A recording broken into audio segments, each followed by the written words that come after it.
So what happened is all of a sudden around the time of Brian Terry's death, a lot of these dealers who weren't getting those phone calls because the guns were being interdicted are starting to get phone calls from ATF saying, hey, your gun was traced. So they actually called for a meeting with ATF and with the U.S. Attorney's Office and said, hey, what's going on? Like, we don't understand. We've been doing this with you folks for years, meaning ATF, not meaning my team.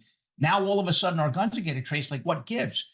So folks who were at that meeting, to include federal prosecutors, which is important to remind folks, said, hey, man, don't worry about it. We're doing something different this time. Keep selling. So here you have these dealers who were trying to do the right thing, who were good Americans up until this point and still were in their mind thinking they were helping law enforcement do its job, who were told to continue to sell guns that aren't being interdicted, unlike the gun situation when we were working those cases.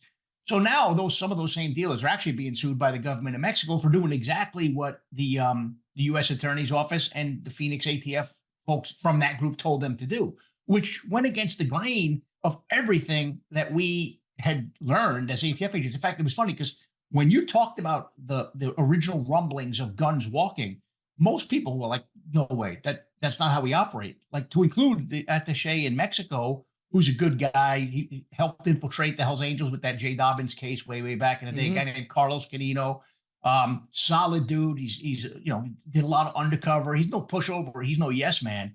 So he was down there, and even when he came up to Phoenix for a briefing, he's like, Pete, there's no way that this is happening, because at this point I'm starting to think John Dodson was telling the truth. And I'm like, Carlos, I think it is. He's no way. So I actually was there when Carlos read the operational plan for the arrests in Operation Fast and Furious, which happened way too late. And Carlos almost physically got sick right there because he couldn't believe that people would authorize such an idiotic operation to happen. So that was my next question. So who authorized the ATF to allow them to just let the guns walk and then to hopefully let her trace it when they, I guess the other question is, they're only going to be able to trace it once they identify that gun has been in a crime, correct? Right. No, and that's the most amazing thing. And part of the strategy of the case was, as the case went on, again, I wasn't in that group, but I started to hear what was happening in that group, was they figured if we can start tracing back some of these recoveries to cartel activity, and we can tie these straw purchasers to these cartel networks, then we can take down this cartel like network of firearms traffickers.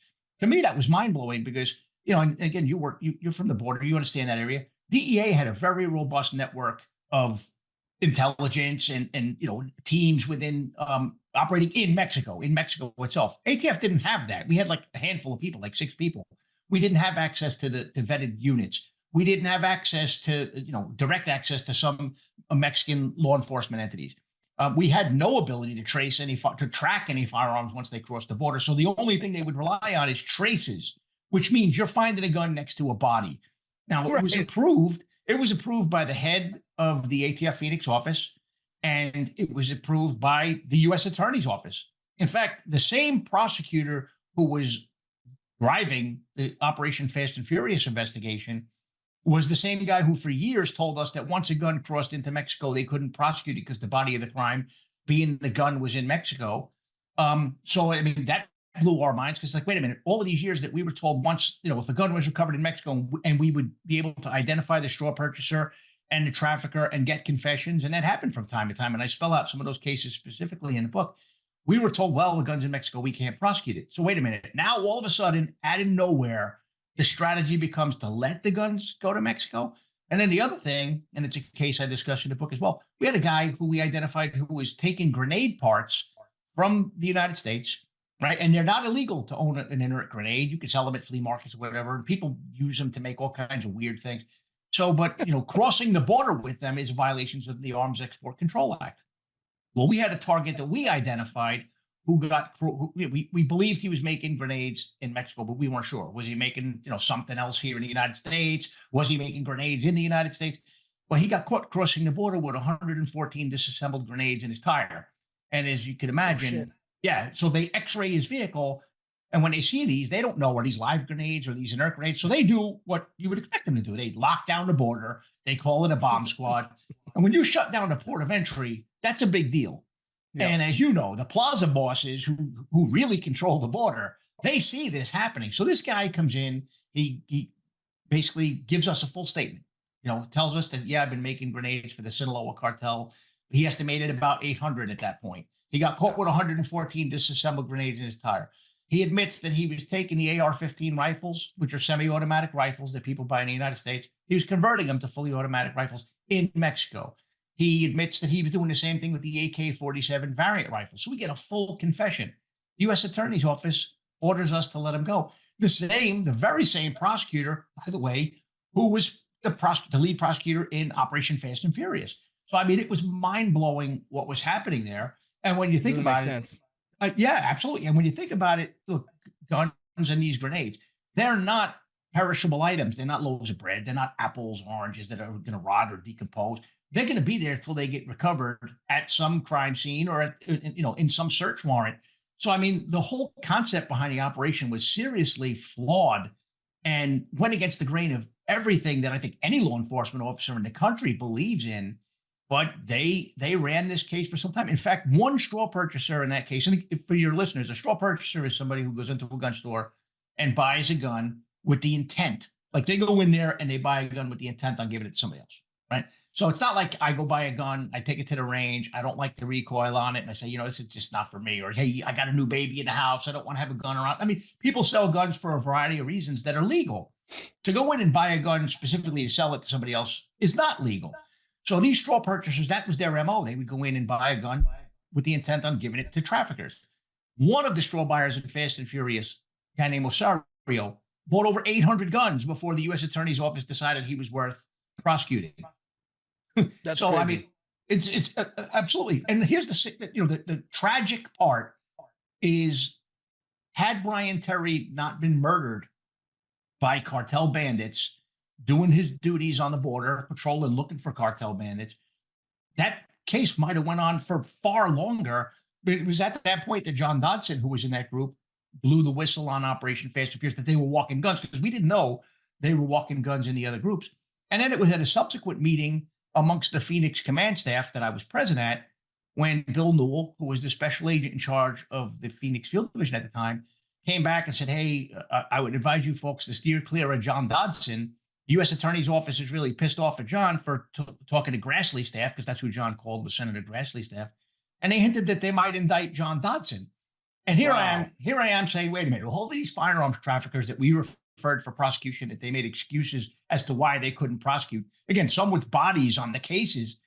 Now they're going to indict John Dodson. And frankly, that's why I went home that night, had a stiff glass of tequila and a chat with the wife.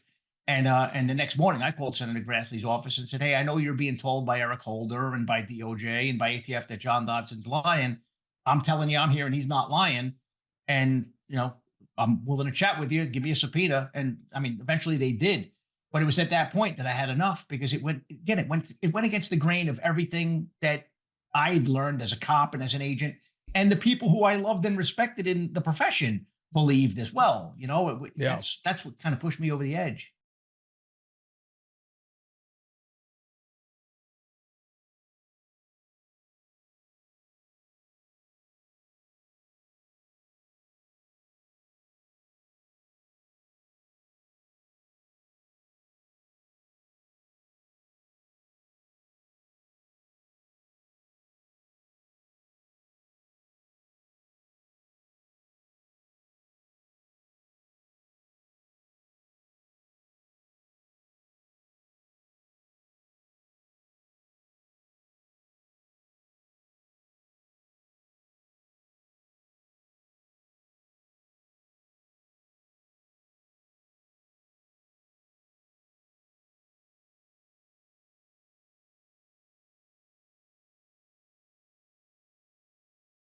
How long was this Fast and Furious going on before the Brian Terry incident? Well, the case started, like I said, in 2009, around October of 2009. Again, I wasn't involved in the investigation itself, but I know the agents are, and the lead agent in that case had worked for me prior to them standing up this Group 7. So I figure Brian Terry was murdered in December of 2010. 14, So the case went on for a year to 14 months prior to Brian Terry's death. And again, the same U.S. attorney who was involved in the grenade case was one of the driving factors, one of the architects of the Fast and Furious strategy.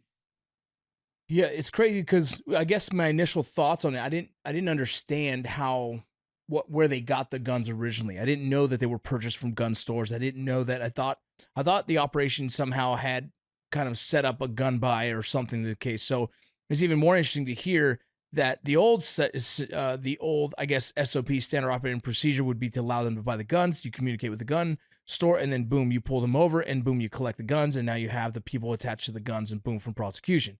So Right. now the new system in this small group was to allow them to purchase a gun and just let them go, so that eventually, if they kill someone, they could identify that gun and where it went to after it's already been used, unlawfully, which is like mind-boggling. And those of Yeah. you who are listening right now, Brian Cherry was a BORTAC agent assigned to Tucson sector. There was an operation they were doing, I believe it was called Huckleberry or Huckleberry. What that operation was meant to help stop the scenarios that were happening on the border. They were RIP crews. RIP crews were coming in and taking drugs from other smugglers. And so they were known to be violent at some points. They were known to carry guns at some points. And during that operation, once they went to apprehend the individuals, there was an engagement, and Brian Terry was killed because of that engagement. And that is what later was investigated. That rifle that killed Brian Terry was a part of the Fast and Furious scenario. Correct. Right. And Yeah. like I said, it wasn't until Brian's death that we started to hear about what was happening, which is terrible. Because again, there were countless Mexicans being killed with those firearms. There will be people killed with those firearms because 2,200 roughly firearms were trafficked in that case, and only around 2,200? yes, 2,200, Wow. and from a variety of dealers. And what happened is these dealers were in communication with ATF. So if you think about it, like some people say, well, well, this was dealers. Well, this was dealers acting at the instructions of ATF agents. Oh, keep selling, keep selling. So in essence, it's no different than if ATF agents themselves were selling guns because you're acting as an agent of the government, which is so appalling. And like I said before, some of those dealers who did exactly what they were told by federal prosecutors and ATF agents are now being sued by the government of Mexico, which is another completely appalling story. So I mean, it's a mess on so many different levels. But and there's one other thing that I think is important is, and I'm not justifying what the agents did. There were some instances where the agents on that case, and I didn't learn this then. I learned this after I testified when I had a conversation with one of the agents that was actually involved in the case. Um, and it was like there were a couple different occasions where they wanted to stop cars, and the lead attorney on the case would say, "Well, listen, we understand that these targets have purchased many guns in the past, but how do we prove in court that this particular purchase isn't for their own personal benefit?" Which, Oh, yeah, wow. right, but exactly, it's an excuse. Now, what my problem with that is, we never asked for permission to stop a car and to ask those questions and to get confessions. So that's not an excuse that I really put much credence in, because why were you even calling and asking? And the other thing that's somewhat even more disturbing is they were up on wiretaps on some of these targets. So in some instances, they knew that these people were going to buy guns at these dealers before they even showed up to buy them. And I'll give you one more. There was one incident where at the Scottsdale Gun Club, which is in Scottsdale, Arizona, very cooperative to us. They were good people. It's an above board location. They weren't shady by any stretch. But the traffickers, the straw purchasers are in there, and they see the ATF surveillance outside. So they start to get alarmed because they're just straw purchasers. They're not hardcore felons. I'm not excusing them. They're criminals because they're committing a crime. But so anyway, they think they're about to get ripped off because, as you know, the cartels, they're kind of shady characters. They rob each other. So they call the Scottsdale police. So the Scottsdale Police Department, unbeknownst to them, shows up, has a conversation with these straw purchasers, right? Not knowing they're straw purchasers. They gave these traffickers a police escort away from the scene because they thought they were legitimate people buying guns who were afraid that they were going to get robbed. Instead, you had ATF agents watching the Scottsdale police give an escort to straw purchasers off site so that those guns could go where they were going to go. I mean, it shocks the conscience.